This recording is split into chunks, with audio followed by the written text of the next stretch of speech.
Hello, welcome to my channel और उज़्मैटिक UAE blog में आपको करती हूँ वेलकम। और आज आपके साथ मुलाकात हो रही है बहुत ही दिनों के बाद। तकरीबन आई थिंक 1 मंथ का गैप तो आ गया है कि मैंने कोई वीडियो शायद नहीं डाली। हाँ, तकरीबन बल्कि 2021 जब से स्टार्ट हुआ तो मेरा ये ख़्याल था कि मैं बहुत रेगुलर हो जाऊंगी ब्लॉग डालने के मामले में, लेकिन कुछ स्टार्ट ही ऐसा हुआ कि ब्लॉग डालने की कुछ हिम्मत भी नहीं हुई। कुछ ऐसी रूटीन सेट हो गई कि बिलीव मी बिल्कुल टाइम नहीं मिल रहा था। हालांकि ब्लॉग में कंटिन्यूस जो है वो अपने पास रिकॉर्डिंग भी कर रही थी, लेकिन क्या हो रहा था कि मैं किसी न किसी वजह से नहीं डाल पाती थी, देर हो जाती थी या कुछ भी ऐसा कुछ ना कुछ रीज़न हो रहा था।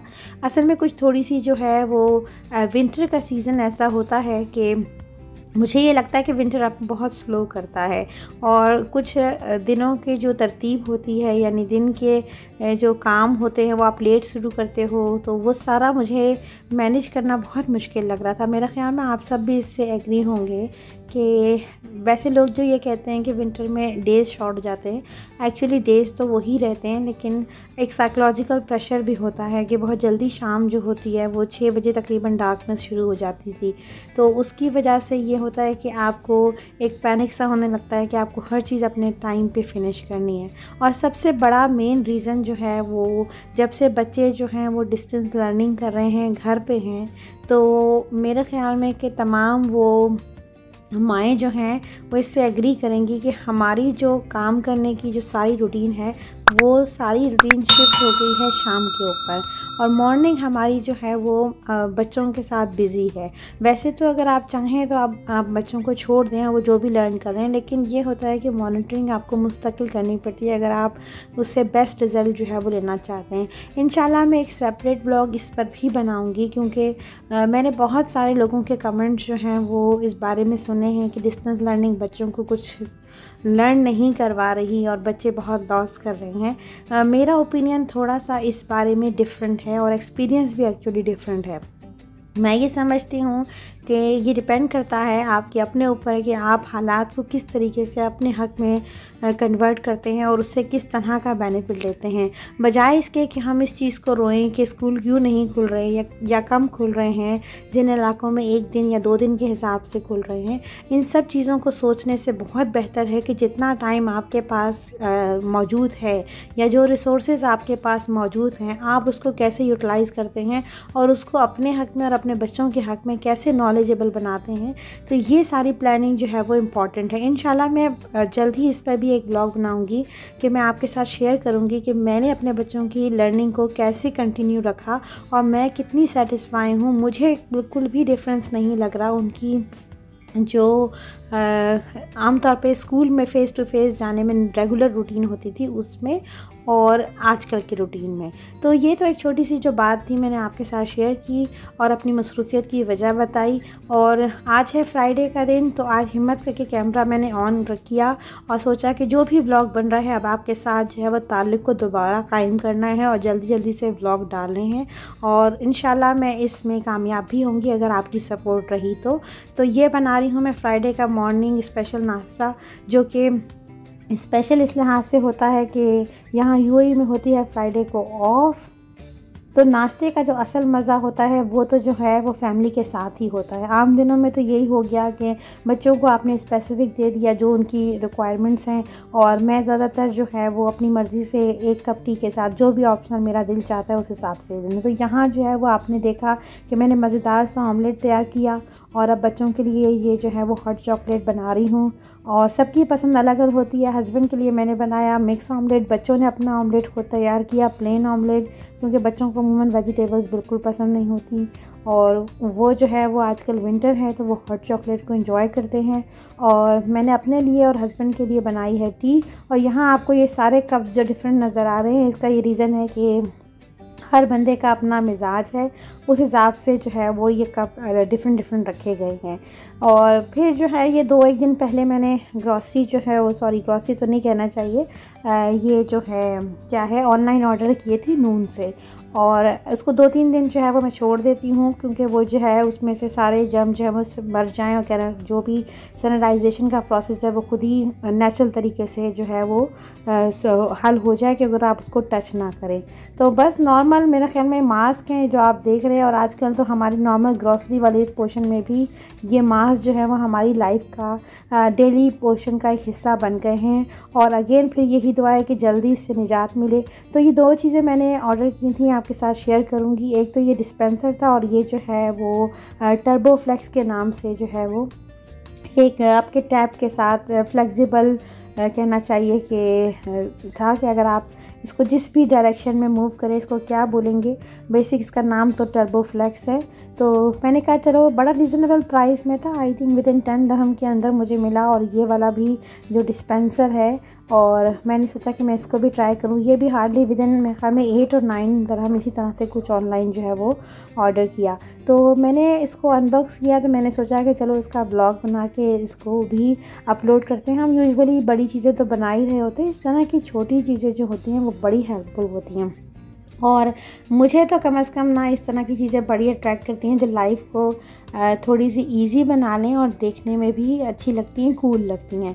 तो ये जो है वो दोनों चीज़ें मैंने ओपन की, और उसके साथ मैंने जो है वो एक वो भी ऑर्डर किया था। ये हाँ, ये जो है वो बेसिकली आपकी इसको कहने चाहिए कि आपका स्पेस ऑक्यूपाइंग, यानी आपका जो अंडर जो सिंक वाला कैबिनेट होता है उसका ऑर्गेनाइज़र है कि आपको 2 शेल्फ मिल जाएंगी। तो जिस तरह आप तस्वीर में भी देख सकते हैं, जो लोग इसको यूज़ करना चाहें अंडर द सिंक कैबिनेट के लिए, उनके लिए तो ये परफेक्ट है। लेकिन मैंने इसको जो है वो सिंक के लिए नहीं यूज़ किया था, क्योंकि मैं जो है वो सिंक के नीचे मेरी डिफरेंट ही अरेंजमेंट थी। इंशाल्लाह कभी आपके साथ किचन का ब्लॉग शेयर करूँगी, तो फिर उसमें आपको दिखाऊँगी कि मैंने उसको वहाँ कैसे अरेंज किया हुआ। एक्चुअली ये आपकी अपनी ज़रूरत पर भी होता है ना, कि हर किसी की जो किचन की ज़रूरत है वो किस हिसाब से है। तो अगर आपका किचन में इसकी ज़रूरत है तो मैं आपको ज़रूर रिकमेंड करूँगी कि आप इसको अंडर सिंक मैंने यहाँ पर इसको ऑर्डर किया है कि मैंने ना, एक्चुअली मेरे पास किचन है, थोड़ा मुझे लगता है थोड़ा सा शॉर्ट स्पेस है, उसके अंदर स्पेस जो है वो लेस है। तो उसमें मुझे जो है वो, जब मैं कोई भी जो बर्तन वगैरह धो लेती हूँ तो उसको ड्राई करने के लिए जो रैक होता है वो अक्सर मुझे कम पड़ जाता है। तो मेरे पास एक विंडो है किचन के अंदर, तो उसके पीछे एक स्पेस है जो मैंने यूटिलाइज़ करना है, जो मैं आगे चल के आपको दिखाती भी हूँ कि मैंने उस स्पेस को कैसे यूटिलाइज़ किया है। और यहाँ पर इसकी ये मैं अरेंजमेंट कर रही हूँ। इस तरह की चीज़ें जो होती हैं वो ड्यूरेबल तो खैर इतनी नहीं होती, क्योंकि आप और मैं सब ये जानते हैं कि ये सब चीज़ें जो हैं वो प्लास्टिक की होती हैं और मेड इन चाइना होती हैं। और मेरे ख़्याल में चाइना का बेहतरीन तोहफ़ा ड्यूरेबल जो उन्होंने हमें अब तक दिया है वो एक वायरस का ही है, जो कि इतना ड्यूरेबल है कि जा ही नहीं पा रहा। और बाकी सब तो जो है वो बस यही हार्डली आपके पैसे वसूल हो जाते हैं, कुछ मंथ आप इसको एंजॉय कर लेते हैं और यूज़ कर लेते हैं। तो ये है इसकी फ़ाइनल लुक। मैंने इसको जो है वो अरेंज कर लिया है, और ये है मेरे पास किचन की एक्चुअली विंडो। और मैं इस स्पेस को ख़राब भी नहीं करना चाह रही, यहाँ बहुत अच्छी धूप आती है। तो यहाँ मैंने आपने देखा कि पीछे का जो स्पेस है, जब रैक के पीछे जो है ये स्पेस खाली होता है, तो मैं इस स्पेस को यूटिलाइज़ करना चाह रही थी। ये बड़े जो मेरे पास प्लास्टिक के पॉट्स वगैरह होते हैं जो इतने रेगुलर यूज़ नहीं होते, लेकिन कैबिनेट्स में बहुत जगह घेर लेते हैं ना, तो उस सब से बचने के लिए मैंने यहाँ पर इसकी प्लेसमेंट सोची, और होपफुली मैं इसमें शायद कामयाब भी हो जाऊँ। ये देखें, ये इसकी फ़ाइनल लुक है। तो वो उस तरह से नज़र भी नहीं आ रहा, और उसने अच्छी खासी मतलब चीज़ें उसके अंदर आ सकती हैं। अभी तो मैंने रफली जो है वो जो चीज़ें अवेलेबल थी मैंने डाल दी, लेकिन जो प्लास्टिक के बड़े बाउल्स होते हैं वो मैंने सारे उसके अंदर अरेंज करने, जो हम डेली यूज़ कर रहे होते हैं ना। तो ये था मेरा मतलब कि मैंने उसको कैसे यूटिलाइज़ किया। और यहाँ मैं आपके साथ शेयर करती हूँ डिस्पेंसर का। तो इसको कर लिया है मैंने वॉश, क्योंकि पहले जो है वो अच्छी तरह वॉश कर लें, पता नहीं होता बाहर की चीज़ को हमेशा यूज़ करके फिर वॉश करके यूज़ करना चाहिए। तो इसके अंदर थोड़ा सा डाला है डिटर्जेंट, और अपने हिसाब से आपने इसमें डाल देना है वाटर। और आप वाटर डाल के सिंपली इसको हम बंद करेंगे और जब आप इसको प्रेस करेंगे तो जस्ट लाइक नॉर्मल डिस्पेंसर होता है हैंड वॉश वगैरह का, ये वही मैकेनिज़्म है और सारा जो उसका फ्लूइड है वो आप आ जाएगा और स्पंज में लग जाएगा। थोड़ा सा ये है कि मेहनत तलब है, यानी शुरू में आपको ये हार्ड लगेगा, लेकिन इतनी प्रैक्टिस अगर आप 2-4 दिन इसके साथ धो लेंगे तो बहुत अच्छा इसका यूटिलाइजेशन है। और सबसे अच्छी जो मुझे इसकी बात लगी वो ये है कि नॉर्मली हम जब पानी को डिटर्जेंट को मिक्स करते हैं तो अक्सर हम by the end of the day या फिर कुछ पॉट वॉश करने के बाद जब वो ख़राब हो जाता है क्योंकि वो खुला पड़ा रहता है ना, तो इसमें यह है कि आपका यानी अगर आपने ज़्यादा भी बना लिया तो वो सेफ़ रहेगा। और यहाँ मैंने हस्बैंड को इस्तेमाल किया कि वो जल्दी से मेरे सब ये जो है वो टर्बो फ्लेक्स जो मैंने ऑर्डर किया है वो लगा दें, क्योंकि फिर जो है वो कल से जो है वो वर्किंग डे शुरू हो जाएगा। तो फिर जब वो शाम में रात में आते हैं तो इस तरह के काम जो है वो आप हस्बैंड से बिल्कुल भी नहीं ले सकते। और आप सब एग्री करेंगे कि फिर आपको वीकेंड का इंतज़ार करना पड़ता है कि कब वीकेंड आएगा और आप पेंडिंग के जो भी काम हैं वो आप हस्बैंड से कह के करवाएंगे। तो यहाँ वो कर रहे हैं फिक्स इसको, ताकि जो है वो इसको हम देख सकें कि इसकी क्या लुक है और ये कैसे काम करता है। अच्छा, फिक्स तो मैंने इसको कर लिया और आप आगे देखेंगे भी रिज़ल्ट इसका बहुत अच्छा है। लेकिन मैं आपके साथ अगर ट्रू ओपिनियन शेयर करूं तो मैंने इसको बाद में रिमूव कर दिया आज ना। इसका रीज़न ये है कि मेरे पास जिस तरह आप देख सकते हैं कि 2 वॉशिंग एरिया नहीं है, जो सिंक है वो 1 वाला है। अगर आपके पास 2 वाला ऑप्शन है तो मैं ये सजेस्ट करूँगी कि फिर आप इस्तेमाल करें इसको, क्योंकि मैंने ये सोचा कि अगर मैं इसी को यहाँ पर अगर आप देख सकते हैं इसकी लेंथ बहुत ज़्यादा है तो मुझे बड़े पॉट्स वगैरह वॉश करने में प्रॉब्लम फेस हो रही थी, तो मैंने इसको रिमूव कर दिया है और बाद में इंशाल्लाह मैं इसको कहीं और यूज़ कर लूँगी।